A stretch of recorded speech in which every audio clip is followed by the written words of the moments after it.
ಎಲ್ಲರಿಗೂ ನಮಸ್ಕಾರ. ಇವತ್ತು ನಾವು ಉಪೇಂದ್ರ ಅವರ UI ಚಿತ್ರದ ಬಗ್ಗೆ ಸ್ವಲ್ಪ ಡೀಟೇಲ್ ಆಗಿ ಮಾತಾಡೋಣ. ಇದು ರಿಲೀಸ್ ಆಗೋ ಮುಂಚೆನೆ ಸಿಕ್ಕಾಪಟ್ಟೆ ಸದ್ದು ಮಾಡಿತ್ತು ಅಲ್ವಾ? ಉಪೇಂದ್ರ ಅವರ ಆ ಒಂದು ಯುನೀಕ್ ಸ್ಟೈಲ್, ಫಿಲಾಸಫಿ ಎಲ್ಲದಕ್ಕೂ ಫೇಮಸ್ ಅವರು. ಹೌದು ಹೌದು, ತುಂಬಾನೇ ಕುತೂಹಲ ಇಟ್ಟು ಎಲ್ಲರಿಗೂ. ನಮ್ಮ ಹತ್ರ ಇರೋ ವಿಶ್ಲೇಷಣೆಗಳನ್ನ ನೋಡಿದ್ರೆ ಇದನ್ನ ಬರೀ ಒಂದು ಸಿನಿಮಾ ಅಂತ ನೋಡೋದಕ್ಕಿಂತ ಬೇರೆ ಏನೋ ಇದೆ ಇದರಲ್ಲಿ ಅಂತ ಅನ್ಸುತ್ತೆ. ಇದರ ಹಿಂದಿನ ಐಡಿಯಾ ಏನು? ಸರಿ, ಇದನ್ನ ಸ್ವಲ್ಪ ಬಿಡಿಸಿ ನೋಡೋಣ. ಖಂಡಿತ. ಇದು 2024ರಲ್ಲಿ ಬಂದಿರೋ ಕನ್ನಡ ಸಿನಿಮಾ. ನಿರ್ದೇಶನ ಉಪೇಂದ್ರ ಅವರದೇ. ಇದರ ಜಾನರ್ ಬಗ್ಗೆ ಹೇಳೋದಾದ್ರೆ ಇದೊಂದು ತತ್ವಶಾಸ್ತ್ರೀಯ ಸೈನ್ಸ್ ಫಿಕ್ಷನ್ ಅನ್ಬೋದು, ಅಥವಾ ಸ್ವಲ್ಪ ಸೈಕೊಲಾಜಿಕಲ್ ಥ್ರಿಲ್ಲರ್ ಥರನೂ ಇದೆ. ಒಂಥರ ಪ್ರಯೋಗಾತ್ಮಕ ಚಿತ್ರ ಅಂತ ಹೇಳೋದು ಸರಿ. ಪ್ರಯೋಗಾತ್ಮಕ ಅನ್ನೋದೇ ಕರೆಕ್ಟ್. ಇದು ರೆಗ್ಯುಲರ್ ಸ್ಟೋರಿ ಅಲ್ಲ. ಇದರಲ್ಲಿ ಅಸ್ಮಿತೆ, ಅಹಂ, ಮಾಯೆ, ಆತ್ಮಸಾಕ್ಷಿ, ಆಮೇಲೆ ಸಮಾಜದ ಡೊಂಕು, ಈ ಥರದ ವಿಚಾರಗಳೇ ಜಾಸ್ತಿ. ಆದ್ರೆ ಆ UI ಅನ್ನೋ ಟೈಟ್ಲೇ ಒಂದು ದೊಡ್ಡ ಪ್ರಶ್ನೆ. ಅದರ ಅರ್ಥ ಏನು ಅಂತ ನೀವು ಹೇಳಿದ್ರಿ, ಆದ್ರೆ ಆ ಕ್ಲಾರಿಟಿ ಇಲ್ಲದೇ ಇರೋದೇ ಚಿತ್ರಕ್ಕೆ ಹೆಲ್ಪ್ ಆಗುತ್ತಾ? ಹೇಗೆ? ಹೌದು, ಅದು ಬಹಳ ಇಂಟ್ರೆಸ್ಟಿಂಗ್ ಪಾಯಿಂಟ್ ನೋಡಿ.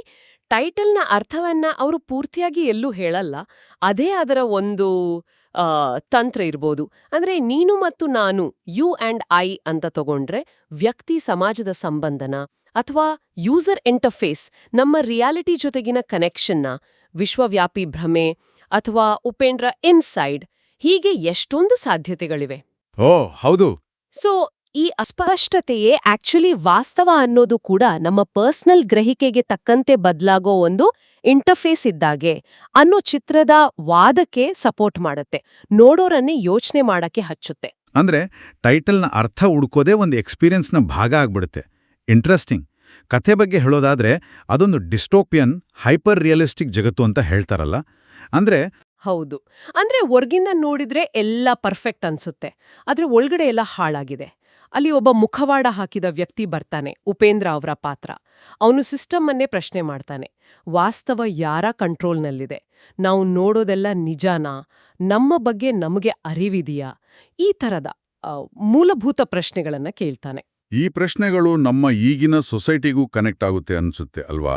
ಈಗಿನ ಕನ್ಸ್ಯೂಮರಿಸಮ್, ಡಿಜಿಟಲ್ ಅಡಿಕ್ಷನ್, ಆಮೇಲೆ ಸೋಷಿಯಲ್ ಮೀಡಿಯಾದ ಫೇಕ್ ಪರ್ಸನಾಲಿಟಿಗಳು, ಕರಪ್ಷನ್, ಧಾರ್ಮಿಕ ಮೂಲಭೂತವಾದ, ಗುಂಪು ಮನಸ್ಥಿತಿ, ಇವುಗಳ ಬಗ್ಗೆ ಎಲ್ಲ ಮಾತಾಡುತ್ತೆ ಅಂತೆ ವಿಶ್ಲೇಷಣೆಗಳು ಹೇಳುತ್ತೆ. ಖಂಡಿತವಾಗಿಯೂ. ಚಿತ್ರದಲ್ಲಿ ಸಿಂಬಾಲಿಸಮ್ ತುಂಬಾ ಸ್ಟ್ರಾಂಗ್ ಆಗಿದೆ. ಕೆಲವು ಸೀನ್ಗಳಂತೂ ಕನ್ಸುಗಳ ಥರ, ಅಥವಾ ಯಾವುದೋ ಸಿಮ್ಯುಲೇಷನ್ ಒಳಗಡೆ ಇದ್ದೀವಿ ಅನ್ನೋ ಹಾಗೆ ಇರುತ್ತೆ. ಅದು ರಿಯಾಲಿಟಿ ಮತ್ತು ಭ್ರಮೆ ನಡುವಿನ ಲೈನ್ ಅನ್ನು ಉದ್ದೇಶಪೂರ್ವಕವಾಗಿ ಬ್ಲರ್ ಮಾಡುತ್ತೆ. ಇನ್ನು ಪಾತ್ರಗಳ ಬಗ್ಗೆ ಹೇಳೋದಾದ್ರೆ, ಉಪೇಂದ್ರ ಅವರ ಪಾತ್ರ ಒಂದು ರೀತಿ ಅರಿವು ಅಥವಾ ಸತ್ಯವನ್ನ ರೆಪ್ರೆಸೆಂಟ್ ಮಾಡೋ ಥರ ಇದೆ. ನಾಯಕಿ ಬಹುಶಃ ಭಾವನೆ, ಮಾಯೆ ಅಥವಾ ಒಂದು ಪ್ರಲೋಭನೆಯನ್ನ ಪ್ರತಿನಿಧಿಸಬಹುದು. ಇಲ್ಲಿ ವಿಲನ್ಗಳು ಅಂದ್ರೆ ವ್ಯಕ್ತಿಗಳಲ್ಲ, ಬದಲಿಗೆ ಅಹಂ, ಸಿಸ್ಟಮ್, ಸುಳ್ಳು, ಈ ತರಹದ ಕಾನ್ಸೆಪ್ಟ್ಗಳು. ಟೆಕ್ನಿಕಲ್ ವಿಚಾರಗಳ ಬಗ್ಗೆನೂ ತುಂಬಾ ಮಾತು ಕೇಳಿ ಬಂತು. VFX ಬಗ್ಗೆ, ಆಮೇಲೆ ವರ್ಚುವಲ್ ಪ್ರೊಡಕ್ಷನ್ ಟೆಕ್ನಾಲಜಿ ಬಳಸಿದ್ದಾರೆ ಅಂತ. ಇದು ಕೇವಲ ಟೆಕ್ನಿಕಲ್ ಶೋ ಆಫಾ ಅಥವಾ ಕಥೆಗಿದು ಬೇಕಿತ್ತಾ? ಇಲ್ಲ, ಇದು ಬರೀ ಟೆಕ್ನಿಕಲ್ ಶೋ ಆಫ್ ಅಲ್ಲ ನೋಡಿ. ಉದಾಹರಣೆಗೆ ಆ ವರ್ಚುವಲ್ ಪ್ರೊಡಕ್ಷನ್ ಇದೆಯಲ್ಲ, ಅದು ನಿರ್ಮಿತ ವಾಸ್ತವ ಅನ್ನೋ ಕಾನ್ಸೆಪ್ಟ್ಗೆ ವಿಜುವಲ್ ಆಗಿ ತುಂಬಾ ಸ್ಟ್ರೆಂತ್ ಕೊಡುತ್ತೆ. ರಿಯಲ್ ಆಕ್ಟರ್ಸ್ನ ಅತಿ ವಾಸ್ತವಿಕ ವರ್ಚುವಲ್ ಸೆಟ್ಸ್ ಜೊತೆ ಮಿಕ್ಸ್ ಮಾಡಿದಾಗ ಯಾವುದು ನಿಜ, ಯಾವುದು ಕಲ್ಪನೆ ಅನ್ನೋ ಚಿತ್ರದ ಮುಖ್ಯ ಪ್ರಶ್ನೆಯಲ್ಲಿ ನಮ್ಮನ್ನು ಕೂಡ ಭಾಗಿಯಾಗಿಸುತ್ತೆ.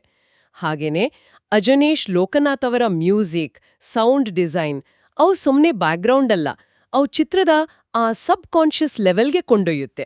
Okay. Fast editing, philosophical dialogues ಎಲ್ಲ ಸೇರಿ ಒಂದು ಯುನೀಕ್ ಅನುಭವ ಕೊಡುತ್ತೆ.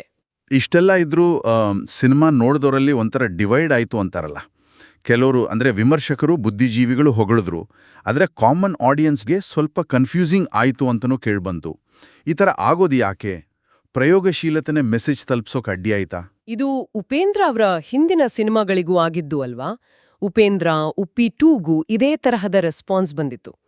ಚಿತ್ರದ ಕಾಂಪ್ಲೆಕ್ಸಿಟಿ, ಅದರ ಅಬ್ಸ್ಟ್ರಾಕ್ಟ್ ನೇಚರ್, ಕೆಲವರಿಗೆ ಅದೇ ಇಷ್ಟ ಆದ್ರೆ ಇನ್ನು ಕೆಲವರಿಗದು ಕಷ್ಟ ಆಗತ್ತೆ. ದ ಮೇಟ್ರಿಕ್ಸ್, ಇನ್ಸೆಪ್ಷನ್ ತರ ಇದೆ ಅಂತ ಹೋಲಿಕೆಗಳೂ ಬಂತು. ಆದ್ರೆ UI ತನ್ನದೇ ಆದ ಕನ್ನಡದ ಒಂದು ನೆಲೆಯಲ್ಲಿ ನಿಲ್ಲುತ್ತೆ ಅನ್ನೋದು ನನ್ನ ಅಭಿಪ್ರಾಯ. ಸೊ ಚಿತ್ರದ ಸಕ್ಸಸ್ ಅಂದ್ರೆ ಬರೀ ಬಾಕ್ಸ್ ಆಫೀಸಾ, ಅಥವಾ ಎಲ್ರಿಗೂ ರೀಚ್ ಆಗೋದಾ, ಅಥವಾ ಅದು ಹುಟ್ಟುಹಾಕೋ ಚರ್ಚೆನಾ? ಇದು ಯೋಚನೆ ಮಾಡಬೇಕಾದ ವಿಷಯ. ಹಾಗಾದ್ರೆ ಫೈನಲಿ ಈ ಸಿನಿಮಾನ ಹೇಗೆ ಅಪ್ರೋಚ್ ಮಾಡಬೇಕು? ಒಮ್ಮೆ ನೋಡಿ ಸೈಡಿಗಿಡೋ ಸಿನಿಮಾ ಅಂತೂ ಅಲ್ಲ ಇದು. ಆತ್ಮಾವಲೋಕನಕ್ಕೆ ಹಚ್ಚೋ ಪ್ರಯತ್ನ.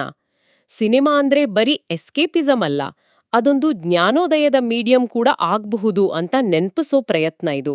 ಈ ಚಿತ್ರದ ಅರ್ಥ ಏನೇ ಇರಲಿ, ಅದು ನಮ್ಮ ತಲೆಯಲ್ಲಿ ಬರೀ ಯೋಚನೆಗಳನ್ನ ಹುಟ್ಟುಹಾಕಿ ಸುಮ್ನಾಗುತ್ತಾ, ಅಥವಾ ನಮ್ಮ ದಿನನಿತ್ಯದ ಗ್ರಹಿಕೆ, ನಮ್ಮ ನಡವಳಿಕೆಯಲ್ಲಿ ಏನಾದರೂ ಬದಲಾವಣೆ ತರೋಕೆ ಮೋಟಿವೇಟ್ ಮಾಡುತ್ತಾ? ಬಹುಶಃ ಈ ಪ್ರಶ್ನೆಯೊಂದಿಗೆ ನಾವು ಇವತ್ತಿನ ಚರ್ಚೆಯನ್ನು ಮುಗಿಸ್ಬೋದು.